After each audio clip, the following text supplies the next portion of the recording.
네, 이렇게 오늘의 마지막 기업 살펴보겠습니다. 오늘의 마지막 기업은 EM택입니다. EM택은 2001년 설립돼서 2007년 코스닥 시장에 상장했습니다. 주요 사업은 이동통신 단말기용 부품의 제조 및 판매인데요. 이동통신 단말기용 마이크로 스피커, 다이나믹 리시버, 모듈 어셈블리, 바이브레이션 모터 등을 판매하고 있고요. 이동통신 단말기 부품 이외에 무선 스피커, 무선 이어셋, 스마트 보청기, 전자담배 디바이스 등의 제품 등도 생산, 판매하고 있습니다. 최근 실적도 한번 확인해 볼게요. 2021년도 연결기준 매출액은 4,002억 원, 영업이익 367억 원, 당기순이익 333억 원을 기록했는데요. 매출액은 전년 대비 41.5% 증가했고 영업이익은 1,681% 증가했으며 당기순이익은 5,195.9% 증가했습니다. 회사는 전자담배 기기 시장의 고성장에 따른 ODM 매출의 증가와 플래그십 스마트폰의 스피커 및 액세서리 채택으로 매출이 성장했다고 밝혔습니다. 네, 이렇게 기업 정보 알아봤고요. 대표님, 어떤 공시가 있었나요? 네, 바로 어제 아침입니다. EM택 주요 사항 보고서를 통해서 유상증자를 결정했습니다. 내용 살펴보도록 하겠습니다. 주요 사항 보고서입니다. 유상증자의 결정입니다. 회사 신주의 종류화수는요 124만 5천 주입니다. 현재 회사가 발행한 이 주식의 총수는 1,588만 주인데 지금 124만 5천 주의 이 신주를 좀 발행을 하겠다는 겁니다. 증자 방식 보도록 하겠습니다. 회사가 지금 이 제3자 배정 유상증자가 아니라 주주 배정 후 실권주 일반 공모 방식, 즉 주주에게 우선권을 주고요 미청약 물량에 대해서 일반에게 청약의 기회를 주는 이 공모 방식의 증자인데 회사는 전체 330억 원의 자금을 조달해서 시설 자금의 250억 원 그리고 운영 자금의 80억 원을 좀 배정했습니다. 내용 하단 더 보도록 하겠습니다. 예정 발행가는 26,500원이죠. 26,500원이고요. 확정될 예정일은 7월 6일로 예정되어 있습니다. 청약 예정일은 7월 11일부터 7월 12일 양일간 이루어질 셈이고 7월 19일 납입될 예정입니다. 신주의 상장 예정일은 8월 2일로 좀 예정이 좀 됐는데 이와 관련해서 아직 일정들이 좀 남아있기 때문에 증권신고서의 어떤 수리 과정에 따라서 동청약 일정과 납입 일정은 변경될 수 있는 상황입니다. 매각 인수 주관사는요. 인수 주관사는 한국투자증권이 좀 맡았고 기타 특이 사항들은 좀 없습니다. 그런데 제가 좀 한 가지 좀 이상한 부분이 네네. 이 회사 EM택의 경우에는 지금 전환사채라든가 신주 인수권부사채의 발행 내역이 없거든요. 네네. 그런데 하필이면 이 시점에 주가의 영향, 즉 주가의 어떤 희석 가치가 좀 예고될 수밖에 없는 일반 공모 유상증자를 왜 결정을 했을까? 제가 좀 어제 이 방송을 좀 준비를 하면서도 좀 우려가 좀 됐었던 네. 상황이고 이게 단기에 좀 악재로 결정되지 않을까, 반영되지 않을까 좀 우려를 좀 했었는데 오히려 주가는 크게 빠지는 게 없어요. 오히려 3.5%가 좀 상승한 39,900원에 장 흐름을 좀 이어가고 있다는 거죠. 우리가 통상적인 일반 공모 유상증자를 기업들이 좀 결정을 하면 대부분 많게는 뭐 10%에서 하한가까지 좀 기록하는 그런 이 주가의 흐름들을 우리가 좀 많이 지켜봤지 않습니까? 그런데 EM택의 경우에는 사실상 일반 공모 유상증자를 결정했음에도 불구하고 기대감을 좀 수반하고 있는 것이 아닌가 판단해 봅니다. 네, 대표님 그럼 이 EM택이 주주 배정 후에 실권주 일반 공모 방식의 유상 증자를 결정을 했잖아요. 근데 보니까 이제 할인율이 30%더라고요. 그래도 좀 주주들을 배려한 거 아닌가 싶은데 대표님 보시기엔 어떠세요? 네, 저는 충분히 유상증자의 어떤 흥행 요소, 과거에는 사실상 이 일반 공모 유상증자가 호재로 작용하던 시대가 있었어요. 2000년대 초반까지만 하더라도 일반 공모 유상증자에 실질적으로 좀 참여했던 투자자들이 워낙 많았는데 네네.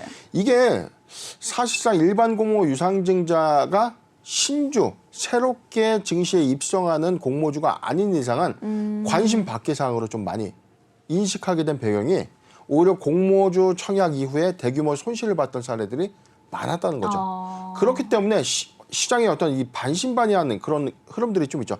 투자 판단을 함에 있어서 이 종목 공모주의 어떤 메리트가 있어서 할인율에 대한 메리트가 있어서 매수를 해봤는데 막상 상장일 시점에는 공모가보다 좀 하회하는 즉 내가 배정받은 행사가액, 교부 가액보다 하락하는 주가의 흐름들 때문에 사실상 우려감을 좀 가져왔는데 지금 EM택은 사업의 배경을 좀 봤을 때는 높은 할인율과 메리트 있는 이 주가 그리고 회사의 성장성이 어느 정도 보장되어 있는 어떤 흐름들 때문에 청약이 흥행하지 않을까 예상해 봅니다. 네, 좋습니다.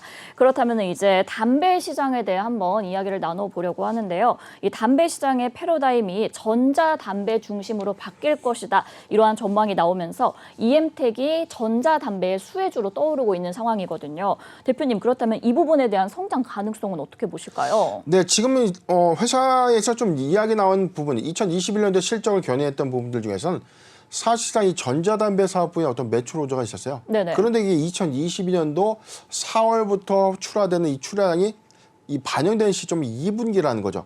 증권가 예측에서는 사실상 1분기보다 2분기의 견고한 실적을 보여줄 것이다. 지금 EM택의 경우에 대규모 유상증자, 대규모까지라고 좀 볼 수는 없겠지만 그래도 330억 결코 적은 수치는 아니라는 거죠. 그렇죠. 330억 원의 일반 공모 유상증자를 결정했음에도 불구하고 주가가 오히려 빠지지 않고 바로 회복해서 상승할 수 있었던 이런 배경은 성장성이 어느 정도 담보된 점 그리고 높은 할인율과 기대감을 수반하고 있다는 건데 2022년도 사상 최대 실적까지 좀 예고가 되고 있는 이 데이터들이 좀 나오고 있는 겁니다. 지금 이 회사 이 BAT 모델 이 근로라고 하는데 네네. 자 저는 이거를 뭐 펴보지 않아서 좀 잘 모르겠어요. 네. 좀 몇 번 봤는데 좀 길쭉하게 된 어떤 디바이스라고 좀 알고 있거든요. 그런데 이게 사실상 이 매니아층도 상당합니다. 각각의 우리가 뭐 전자담배의 어떤 이 제품들이 또 다변화되는 부분들이 있지만 이게 국내 시장보다는 사실상 일본이나 베트남 시장에서 오히려 더 큰 인기를 얻고 있기 때문에 시장의 어떤 시장의 어떤 확장세를 좀 가져간다면 일본과 유럽의 수출 비중이 확대되는 부분들 이에 따른 어떤 실적이 올 2분기 내지 3분기에 인식 효과를 좀 더 크게 가져간다면 사상 최대 실적도 기대해도 좋지 않나 예상해 봅니다. 네, 이렇게 성장성이 좀 담보됐기 때문에 사상 최대 실적을 기대해 볼 수도 있겠다라고 전망해 주셨습니다. 그럼 이제 신사업 부분에 대해서도 한번 이야기를 나눠보려고 하는데요. EM택이 신사업으로 헬스케어와 그리고 디지털 뷰티 사업을 가져간다고 해요. 기존 사업을 이렇게 좀 잘 유지하면서 신규 사업의 가시적인 성과까지 좀 성공적으로 이어갈 수 있을까요? 네, 2021년도 이 회사 주요 제품 서비스 라인업을 좀 보면 회사는 재화의 판매 부분이라서 부품 사업과 제품 사업 부분을 좀 사업이 나눠 있습니다. 지금 스피커 그리고 뭐 이 디바이스 모듈 그다음에 뭐 바이브레이션 모터 관련된 이 부품 사업은 전장에도 들어가고 이 전자기기 쪽에 들어가는 제품군들인데 사실상 신규 사업으로 불리우는 이 전자담배 디바이스 부분과 스마트 보청기, 이어셋, 스피커 여기에 기타 부분이 미용, 이미용, 의료 기기까지 좀 수반이 되고 있는데 이 부분은 사실상 실적 인식 관점이 2023년도부터 좀 보다 확장되는 관점으로 좀 적용될 것이라는 거죠. 2021년도의 반영 효과는 좀 미비했고요. 2022년도부터 본격적인 일부 반영 효과, 2023년도부터는 전면적인 반영 효과가 좀 있을 것이라고 좀 예상을 하고 있는데 이 회사 주요 고객사 메디큐브 AGR이 판매 호조세를 좀 보이고 있다. 회사는 전자담배 판매 호조에 힘입어서 사실 이 헬스케어 라인업이 매출 호조까지 이어진다면 2022년도보다는 2023년도까지 사실상 실적 성장을 좀 견인하는 고성장이 예고되고 있다는 어떤 증권가의 어떤 이 리포트들도 좀 나오고 있는 상황입니다. 네, 이렇게 EM택 신사업은 2023년부터 이제 좀 전면적인 반영 효과가 있을 것이다라고 예상해 주셨습니다. 대표님, 그럼 끝으로 이제 대응과 투자 전략까지 부탁드릴게요. EM택의 경우에 지금 330억 원의 주주 배정 유상증자를 결정을 했는데 전체적인 부분에서 250억 원의 신규 시설 투자가 있었죠.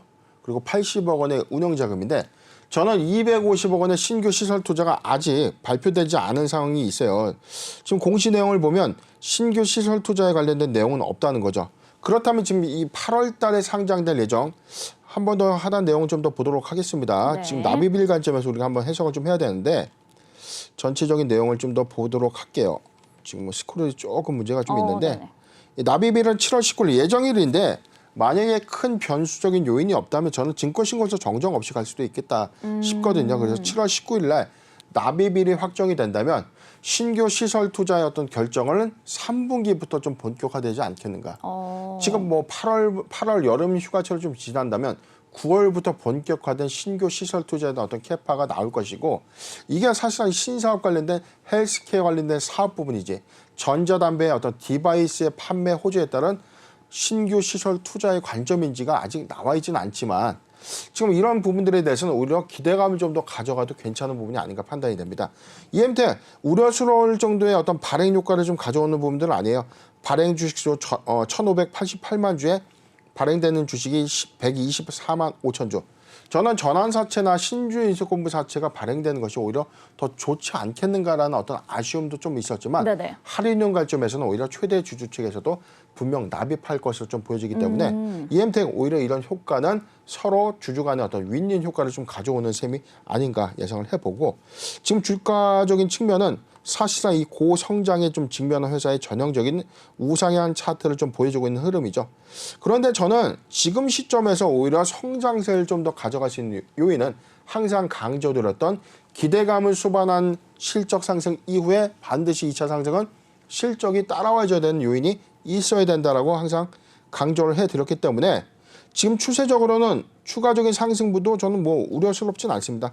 지금 보유자 관점에서는 37,000원, 37,000원이 이탈되지 않다면 보유 의견을 좀 제시해드리고요.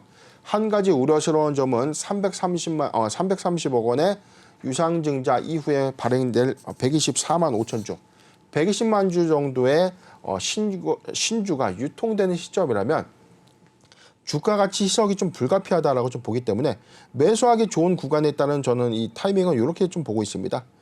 33,000원, 33,000원에서 37,000원, 33,000원에서 37,000원 구간 포트 비중 5%의 분할 매수 의견을 좀 제시해드리고 주가의 신주 상장 유통되고 난 이후에 저는 이 반영 구간이라는 부분으로 33,000원에서 37,000원 구간이 좀 예상이 되거든요.